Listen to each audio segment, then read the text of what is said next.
Enchanting in patch 11.1. We have nothing new with Enchanting in patch 11.1. The enchanted crests have been taken away from us.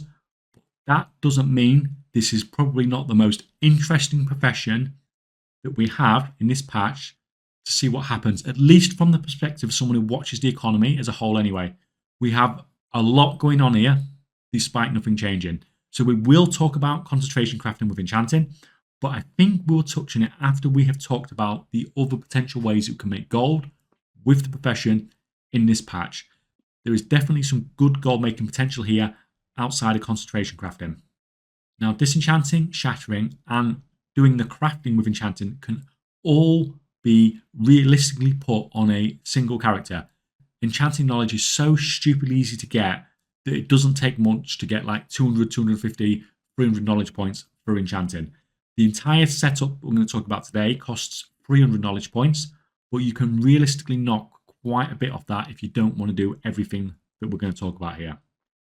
For example, if you don't want to disenchant epics, you don't want to disenchant the Dark Moon decks, then you could knock those 30 points off quite easily. But like we said, enchanting knowledge points is like silly easy to get anyway.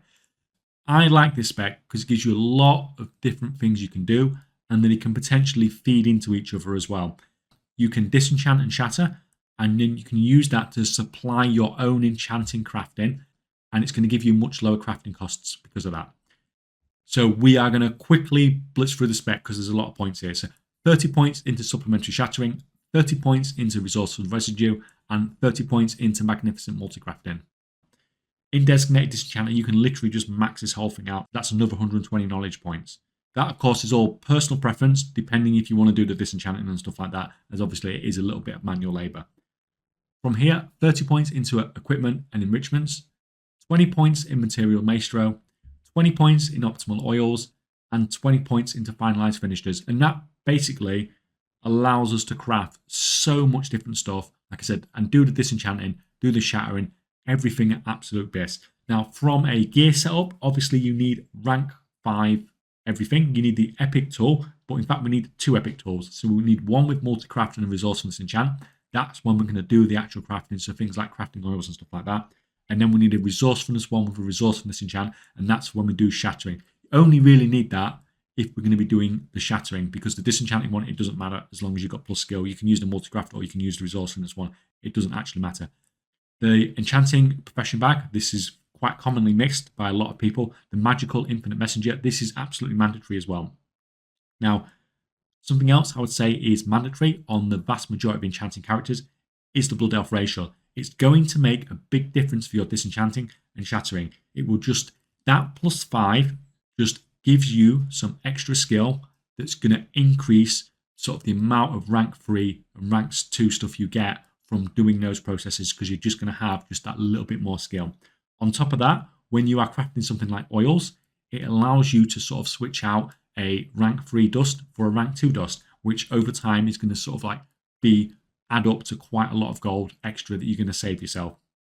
From a buff perspective, when you're disenchanting, absolutely does not matter. You don't need anything whatsoever. But when you're doing anything else, so when you're doing the shattering or the crafting, you need the Vial of Bountiful Seasons rank 3. That's essential for resourcefulness. And you need to Shatter Essence. You need the Shatter Essence buff as well from enchanting. You can just be aware that this only lasts 15 minutes. Vial of the Quick Hands as well, the Weaver's buff, they're the obvious ones. Obviously, increase that crafting speed, get it up to 75%. Now, this is not the best crafting profession in the game for sure. Being able to disenchant, being able to shatter, in addition to the crafting, it just makes a nice little setup. Shattering isn't insane profits a lot of the time, but it is like very AFK. You literally just set it up, tell it to do 1,000 shards, and then come back in 15 minutes. Like I've spoke about in other videos as well, disenchanting profits have gone up a lot recently. So if you do have the sort of tailoring setup to be able to craft stuff really cheaply, and then you've got a disenchant setup, then that's nice, and you can sort of feed that into your own professions as well. And then obviously that's going to cut down your crafting costs significantly. Overall, it's like, even though nothing here is like, oh my god, this is amazing, it's nice to be able to do a lot of the stuff yourself. And like I said, you can get some decent profit margins here, especially if you're willing to do the disenchanting and you're willing to do that manual labor, then you can make some reasonably decent gold here. Now, another thing I've talked about a lot in these videos is being able to predict outcomes. So you need to know sort of what you're going to get from your disenchanting. You need to know what you're going to get from shattering, because you need to know if it's a profit. So in order to do that, I generally suggest using a crafting sheet, and I have a video about setting up your own crafting sheets that I've talked about, and you can see that video. I've linked it in the description below so you can check that out. As far as enchanting concentration, I think this is going to be one of the things this patch that I find the most interesting. Now, I'm not going to do a full guide on enchanting concentration. I have multiple videos about this. It's been literally done to death at this point, and nothing has really changed that much recently. This has been the big money maker for a huge amount of you for a long time in this expansion. Now, like I said, nothing is changing going into this patch, but I still find it really interesting because we have a lot of people who have been stockpiling for a long time. Like, I've had messages from people that have been stockpiling since December. So people have been stockpiling, like, at this point, months of crafts from enchants and stuff like that. And they've been doing this because the profit margins have gone down so much. And they're going on the basis that with the demand that comes this season, with the increased demand, that the prices will go up, which is something that, you know, it could potentially happen. But what we have here is we have demand. We know demand's going to go up loads. Everyone's going to get new gear. Everyone's going to want new enchants. But then we also have these huge stockpiles of enchants and things waiting to go into the market. So prices going up is based on two things. It's not based on demand going up like everybody thinks. It's based on demand going up, but we also need the supply to not go up more than demand. If the demand doubles, but the supply goes up by 4 times because of people's stockpiles, then the price is going to go down, not up. And this is the thing that I'm most interested in, because this isn't like where, oh, people have stockpiled a rank 2 potion.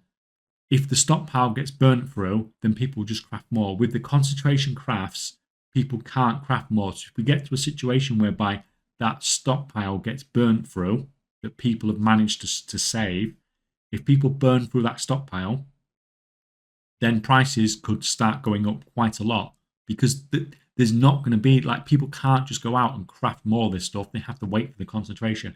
So it's going to be very interesting to see what happens this patch, how much this stockpile of concentrated crafts, how it's going to affect the market. Is the price going to go up? Is the price going to go down? We just don't know. All we know is that the demand is definitely going to go up. So you're definitely going to be able to sell more stuff. But for how much is going to be probably the most interesting thing that I'm looking at going into this patch, this expansion. And it's going to be really interesting lessons to learn here. Because, like I said, it's not like stockpiling other stuff because of that limited supply, that really limited supply. You can't just go out and farm more. You can't just go out, etc., etc. So yes, it's going to be very interesting going into this patch, and it's going to, if we keep this concentration thing, there's going to be lessons to learn here for all concentration stockpiling going forward. By the time you see this video, which has been sort of recorded before the patch release, you may well have already seen massive price increases or massive crashes, and I might look really silly. But anyway, guys, what do you think is going to happen with the enchanting prices when the season hits? Because I'll release this video before the season, before the raid releases. And let me know what you think are going to happen with the enchanting prices, if you dare. And no edit in the comments afterwards, because that's cheating. Anyway, guys, thank you guys on Patreon who support me and allow me to produce all these videos and help people as much as I can. And thank you guys for watching, and I'll see you next time.